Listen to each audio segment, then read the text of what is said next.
Hi everyone, I'm Anagha from Access Language School, and in this video let us discuss about another major disease, that is epilepsy.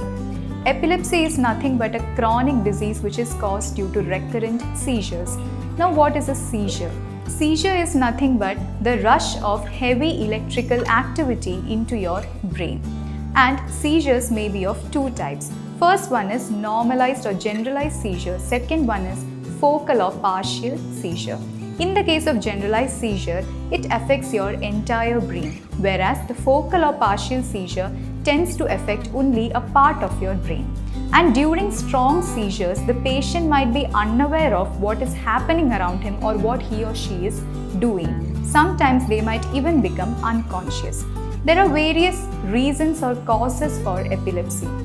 These causes or reasons may be like having a traumatic brain surgery or having a traumatic brain injury, lack of oxygen supply to the blood, having high fever, or any kind of genetic disorders. Now, in the case of diagnosing techniques or the treatment in the case of epilepsy, EEG or electroencephalogram is one of the popular diagnostic techniques used in epilepsy. However, other imaging tests like MRI scan, CT scan, or positron emission tomography can also be used in the case of epilepsy. And talking about the treatment. In the case of treatment, the patient might be provided with anti-epileptic drugs or anti-seizure medications. He or she might be advised to go on a ketogenic diet, or maybe in serious situations, they might be asked to undergo a brain surgery.